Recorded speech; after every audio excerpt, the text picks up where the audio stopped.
Hello Leo, Sun, Moon, Rising, at Venus Signs. Kamusta kayo? Sana po nasa mabuti kayong kalagayan. Welcome back po sa Star Tarot. At kung bago kayo dito, welcome din po kayo. Please subscribe, like, share my videos, and leave me a comment po kung nakaresonate kayo. Thank you. So yung first message ninyo, hostilities, Leo. There are people dito na dapat ninyong pag-ingatan. There are people dito na dapat ninyong iwasan, no? Iwasan na lang para maging matahimik din ang inyong pakiramdam. Kasi maaring ano to, no? Mayroong mga hidden agenda, mga taong ito. This could be work situation, no? Kasi kadalasan sa trabaho, 'di ba? Ang daming inggitero, ang daming inggitera, 'di ba? Maraming mata, no, na nakabantay sa kung sino man ang merong tagumpay, kung sino man yung maganda ang sitwasyon, 'di ba? Nandiyan dyan yung workplace kasi isa din yan sa mga avenue, no, na talagang merong inggitan, merong crab mentality, 'di ba? Yung mga ganoon. Kaya probably, no, sa trabaho ito na maraming naiinggit sa iyo. Kaya alam mo yun, they're gonna do something para masira ka or para sirain ka, 'di ba, sa mata ng iba. O pwedeng ganoon. Kaya mag-iingat kayo, you know, mag-iingat kayo. Huwag kayo masyadong magtitiwala agad sa mga taong nasa paligid ninyo because that's not going to help you at all. Okay? Maging mapagmatsyag, maging keen observer kayo, and mag-ingat, no? With the people that you deal with. Mag-ingat kayo with the information that you share with other people, no? Do not trust 100% on everyone, no? Kasi you never know kung ano yung mga agenda nila sa'yo. You never know kung anong pwede nilang gawin, diba? So, yun. Kasi baka mayroon ditong kung nakikipag-usap sa'yo, napakaganda, napakaayos. You know, maaaring nakikipagkaibigan sa'yo. Tapos, yung pala, pagtalikod mo, sinisiraan ka. You know? Sinisiraan ka, sinisira yung pangalan mo. Diba? Kaya, huwag kayo masyadong magtitiwala. Okay? So, gamitin ninyo yung inyong intuition lagi. Pakinggan ninyo lagi. Kasi, your intuition will always send you a signal, no? Kung ano ang dapat ninyong gawin. So, tingnan natin kung ano pa mga mensahe para sa inyo. Leo. We have forgiveness. Ayan. So, napaka-compassionate ninyong tao, no? Napakabait ninyo. Kaya ngayon siguro, kung ano man yung, siguro mga taong ganito na siguro mayroon ng, alam mo yun, alam mo na kung sino ang mga to. And maybe you're going to be willing to forgive them, no? You're going to show off your compassion and kindness to the people around you. Kahit nasaktan ka nila, kahit siniraan ka nila, diba? Ikaw ay magpapatawad pa rin, no? So, good luck. So, by the way, maraming salamat muna for subscribing to my channel. And if you haven't subscribed yet, subscribe na po kayo. And also, there is a join button po sa baba na video. So, kung interested po kayo mag-join or gusto ninyong maging member ng channel, so just click that join button po. Thank you. So, we have temperance. Ayan, you really need a lot of patience dito, lalo-lalo sa sitwasyon na to. Kailangan ninyo talagang pairalin yung inyong pagpapasensya, pag-iintindi sa mga taong ito. Kasi, for sure, they don't know what they are doing. You know? Yung mga taong ito, yung iniisip lang nila kung ano yung ano lang yung ikakabuti nila. But they are not thinking of how other people will feel, 'di ba? And hindi rin nila siguro out of impulse, out of inggit, no? Then kaya nila nagagawa nilang mga paninira, no, sa ibang tao. Kaya kung kayo yung mas matured mag-isip, mas kayo yung emotionally matured, kayo yung mas compassionate, no? So kayo na lang dito yung magpapasensya, no? Kayo na lang dito ang mag-iintindi. Tawag dito yung kung ano man ang ginagawa nila dito, parang papalagpasin mo na lang, diba? You're going to be forgiving, yung ganon, and understanding. But as long as, kailangan nyo din i-discern ninyo yung tama, yung dapat ninyong gawin. As long as hindi naman makakompromise yung safety ninyo, yung integrity ninyo, yung dignity ninyo, then, yun nga, dead man na lang kayo, diba? Pero kung sa tingin ninyo, kailangan ninyong labanan, kailangan ninyong harapin, kailangan ninyong kontrahen, then do so, okay? We have the star, Leo, napakaganda. You will be on the spotlight. Now, despite siguro na mga paninirang ito na kung sino man, despite of this maraming inggitero at inggitera sa inyong paligid, you will succeed. Diba? You will succeed. You will be on the spotlight. Ganun talaga, diba? Kapag mas maraming naiinggit sa'yo, mas maraming nagagalit sa'yo, mas maraming nagsasalita or may ginagawang pagkontra sa'yo, mas yung blessing sa'yo pumupunta, no?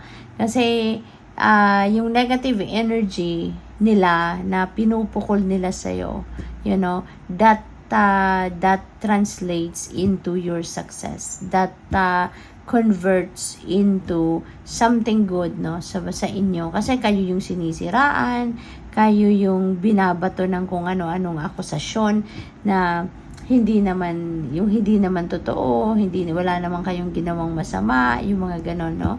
The more na may mga taong inggitero at inggitera sa paligid ninyo, naiinggit sa inyo, kung ano nung sinasabi against you, tignan ninyo, pansinin ninyo na mas lalo kayong binibless ng universe. Pansinin ninyo na mas lalo kayong binibigyan, or pinapadalahan ng mga biyaya, diba? Kasi imbes na sa kanila pupunta, because they are projecting negativity, kung sino man yung binabatuhan nila ng kanilang negative energy, mas lalong dumadating, yung mga magagandang bagay or magagandang sitwasyon doon sa kung saan sila nagbabato ng hindi maganda, and probably in this case sa iyo, diba? Marami silang sinasabi, paninira about you, marami silang kung ano-anong minamanufacture nila mga impormasyon, diba? Para siraan ka. Tignan mo, that will translate into something good, sa buhay ninyo. Kaya wag na kayong magalit, wag na ninyong alalahanin sila. Just focus on what you are doing, just focus on yourself, just focus on your well-being, kasi makikita ninyo, you will be blessed. Okay? Dito sa star, maybe your wishes are coming to fruition, maybe your wishes will unfold right before your eyes, you will be on the spotlight, maraming accomplishments siguro kayo magagawa, kaya mas lalo siguro naiinggit ang mga taong ito sa'yo. Hayaan mo na lang sila, diba? As long as you are not yung parang hindi ka nila sinasaktan, diba, physically, diba? Hayaan mo na lang sila. Huwag mong i-allow, na masaktan nila ang inyong damdamin. Don't allow those people ruin your peace. Okay? So, yun. Ipagpatuloy mo na lang kung anong ginagawa mo. Diba? Focus ka sa trabaho mo. Focus ka sa pamilya mo. Gawin mo na lang ang lahat. Diba? Para mas lalo kang maging matagumpay. Kasi success is the best revenge. Diba? Mas lalo silang maiinggit sa'yo, mas lalo silang magpapadala sa'yo ng blessing kapag ganun. Diba? Mas grabe ang inggit sa'yo, mas maraming blessing ang dadating sa'yo. So, what else? We have 10 of Wands. Ayan. So, napapagod ka na. So, this is good. Kasi napapagod ka na siguro dito sa mga problemang or mga paninira ng mga taong ito. You're tired of it and you want to change your life. Diba? So, yun. Pwedeng tatalikuran mo na ang mga ito. Pwedeng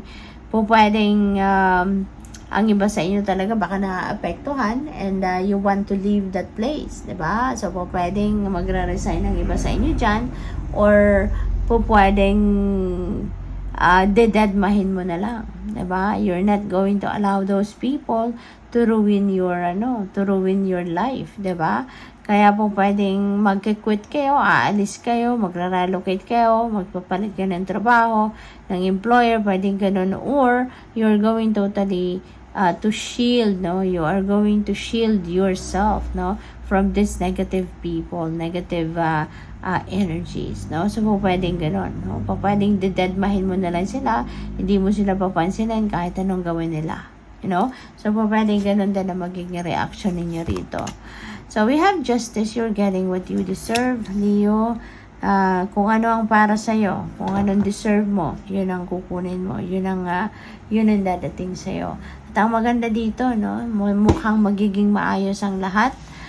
Kasi, mababalanse mo ang lahat ng mga pangyayari dito. You are going to balance, no?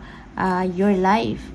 Maaaring mapagdidiskartehan mo dito, mapag-iisipan mo dito, ano talaga ang kailangan gawin, ano yung nararapat mong gawin, ano. And I don't think dito na magpapa-apekto ka talaga dito. Maybe at some point na apektuhan ka, pero mangingibabaw pa rin dito yung lakas ng inyong loob, you know, at ipaglalaban mo kung ano ang para sa'yo. So, what else? We have Queen of Swords. Ayan. So, clear communication. No? So, siguro nag-iisip kayo ngayon, diba? Papaano? So, feeling ko, diskarte ito on how you're going to communicate with other people, lalo-lalo na dito sa mga taong ito. So, siguro that is what you are going to think about. Yun ang mas bibigyan mo ng pansin, yun ang mas bibigyan mo ng oras, you know, sa pag-iisip sa ngayon, yung diskarte kung paano mo maiko-communicate yung sarili mo rito. Na hindi ka, alam mo yun, hindi ka mapapasama. Yung Four of Swords, ayan, you need to rest, no? You need to rest, you need to put yourself into stillness para lang sa ganon, mapag-isipan mong mabuti what's best to do. Okay? Pwede rin kasi na-stress din ang katawan mo na sa pagod, diba? Pwedeng trabaho ka ng trabaho, pwedeng ganun sub-sub ka sa trabaho, or pwedeng emotional burden ito na hatid ng hostilities energy na to. So, pwede ng iba sa inyo talagang naaapektuhan, diba? Kasi nagpapa-apekto kayo, diba? It's a choice. It's either magpapa-apekto kayo and you're going to allow these people, diba, to take your peace, then nasa sa inyo na yun. Kung papansinin nyo na to, kung papatulan nyo ito. Diba? Pero, yan, mag-isip-isip kayo, magnilay-nilay kayo, evaluate yourself, evaluate what is happening around you, para na makapag-isip kayo ng mabuti kung ano ang gagawin ninyo. Okay? So, good luck po. Thank you for watching. Love and light. Namaste.